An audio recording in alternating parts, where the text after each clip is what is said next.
Class 12 psychology अध्याय lesson 1 मनोवैज्ञानिक गुणों में विभिन्नताएं। इसके अंतर्गत हमें पढ़ना है टॉपिक मूल्यांकन की विधियां। तो मूल्यांकन की विधियां, मनोवैज्ञानिक मूल्यांकन के लिए अनेक विधियां प्रयुक्त की गई, जिनमें से कुछ विधियों का यहाँ पर वर्णन किया जा रहा है। जैसे कि पहला दिया गया मनोवैज्ञानिक परीक्षण। तो मनोवैज्ञानिक परीक्षण क्या है?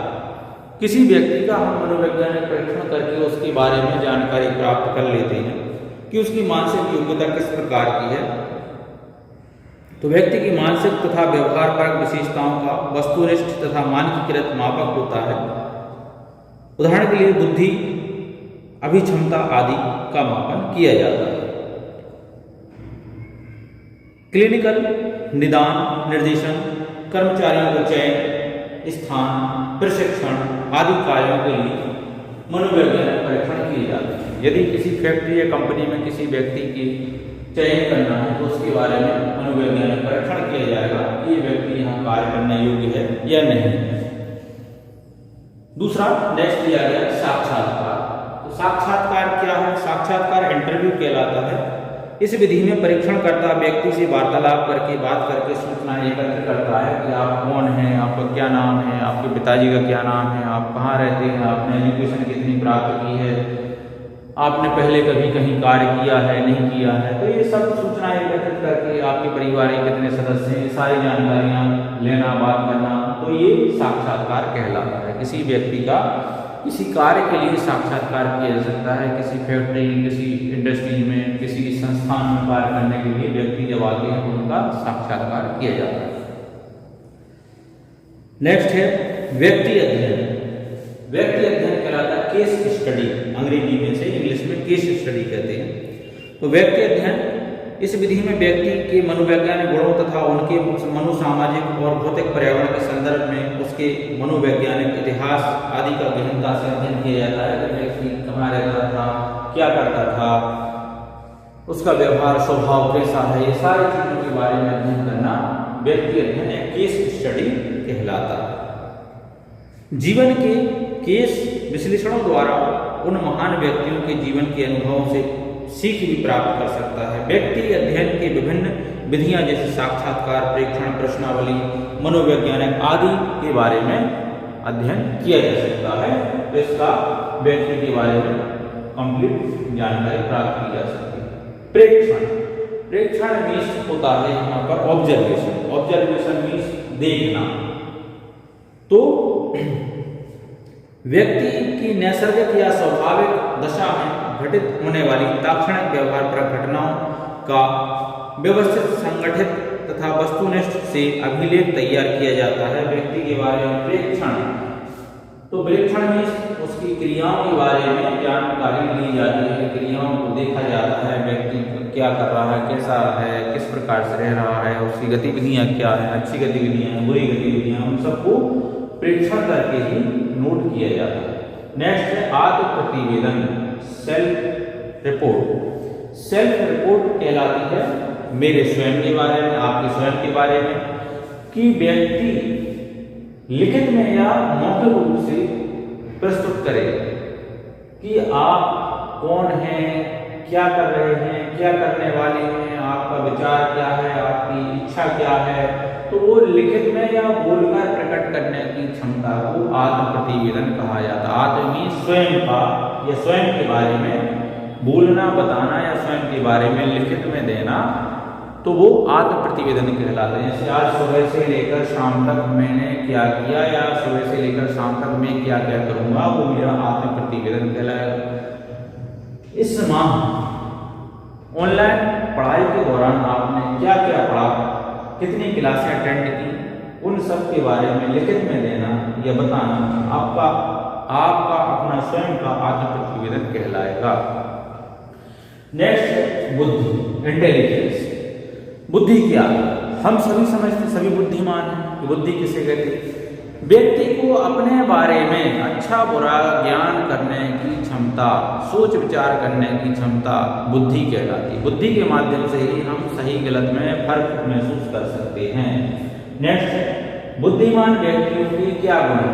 तो बुद्धिमान व्यक्तियों के गुण आपने देखे होंगे। बुद्धिमान बुद्धिमान व्यक्ति समय का पालन करते हैं, बुद्धिमान व्यक्ति हर कार्य सही समय पर करते हैं, बुद्धिमान व्यक्ति शीघ्र ही हाजिर जवाबी की क्षमता रखते हैं, तुरंत उत्तर देने की क्षमता रखते हैं, प्रत्यक्षण करने की क्षमता रखते हैं, सीखने की क्षमता रखते हैं, सिखाने की क्षमता रखते हैं। तो ये बुद्धिमान व्यक्तियों के विशेष गुण होते हैं। नेक्स्ट, बुद्धि के सिद्धांत। अब बुद्धि के सिद्धांत अलग अलग होते हैं। तो बुद्धि के सिद्धांतों के बारे में, बुद्धि के सिद्धांत पहला दिया गया है मनोगतिक उपागम। मनोगतिक उपागम साइकोनोमिक अप्रोच कहलाता है। इसमें बुद्धि को अनेक प्रकार की योग्यताओं का एक समुच्चय माना जाता है। यह व्यक्ति द्वारा किए जाने वाले निर्णय या व्यक्ति द्वारा किए जाने वाले निष्पादन को उनकी संज्ञानात्मक योग्यताओं के एक सूचकांक के रूप में व्यक्त करता है। सूचना प्रक्रमण उपागम तर्कना तथा समस्या समाधान में व्यक्ति द्वारा उपयोग की जाने वाली प्रक्रियाओं का वर्णन किया जाता है।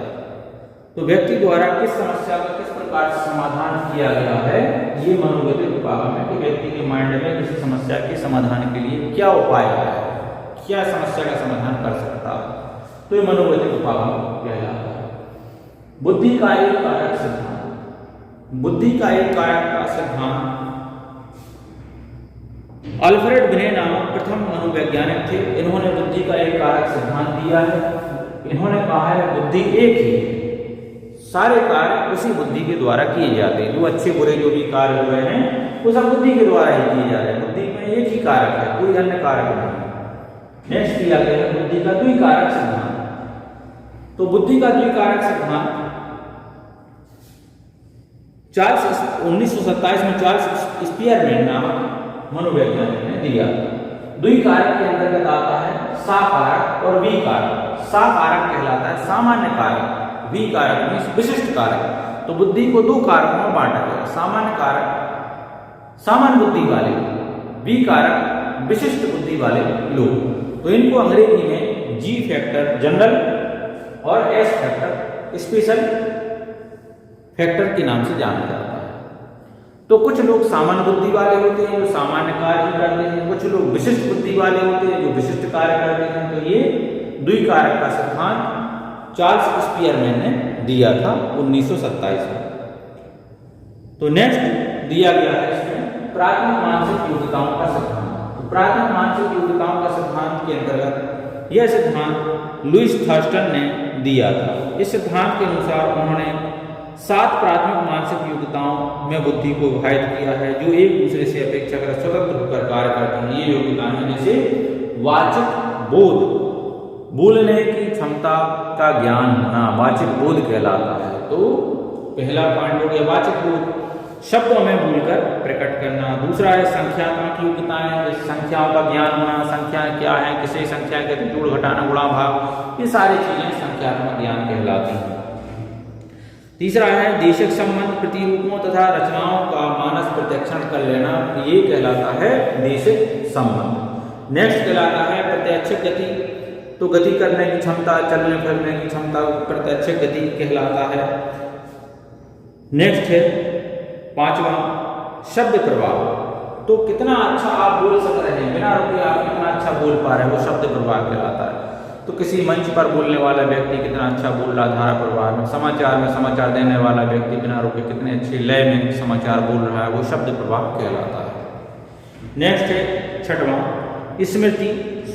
स्मृति कहलाता है मस्तिष्क में धारण करने की क्षमता, कि आपने कितनी सूचनाओं को मस्तिष्क में स्टोर करके रखा है, वो स्मृति की योग्यता कहलाती है। नेक्स्ट है आगमनात्मक तर्कना, दिए गए तथ्यों से सामान्य नियमों को व्युत्पन्न करना आगमनात्मक योग्यता कहलाता है। तो 7 प्राथमिक मानसिक योग्यताओं का सिद्धांत दिया था लुईस थर्स्टन ने। नेक्स्ट है आर्थर जेसन का बुद्धि का मॉडल। तो आर्थर जेसन ने बुद्धि के मॉडल को इन्होंने 2 स्तरों में योग्यताओं को बांटा है, प्राथमिक स्तर और द्वितीयक स्तर, 2 लेवल, फर्स्ट लेवल और सेकंड लेवल के नाम से इसे जाना है। प्रथम स्तर पर सहकार्यात्मक अधिगम होता है। सहकार्यात्मक अधिगम मतलब साथ में रहकर सीखना यह सीखना अधिगम कहलाता है। तो सहकार्यात्मक मतलब साथ में रहकर सीखना किसी काम को और करना।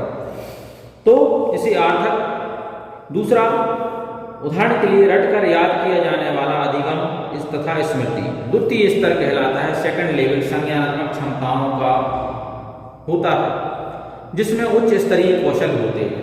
तो उच्च स्तरीय कौशल वाला कहलाता है सेकंड लेवल या द्वितीय स्तर कहलाता है, जो रटकर याद नहीं किया जा सकता, जिसे केवल सीखा जा सकता है और जिसमें से जो आगत को एक प्रभावी निर्गत में परिवर्तित कर देता है। नेक्स्ट है जेपी गिलफोर्ड का मॉडल। तो जेपी गिलफोर्ड का बुद्धि संरचना का मॉडल है।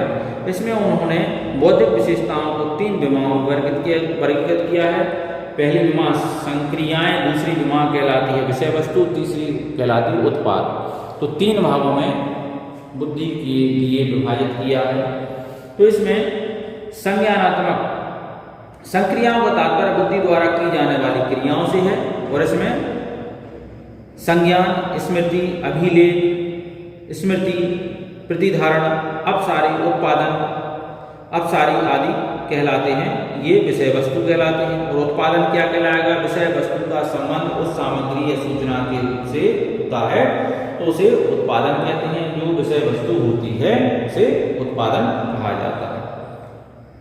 उत्पाद का अर्थ उस स्वरूप से होता है जिसमें व्यक्ति सूचनाओं का प्रक्रमण करता है, उसे उत्पाद कहा जाता है।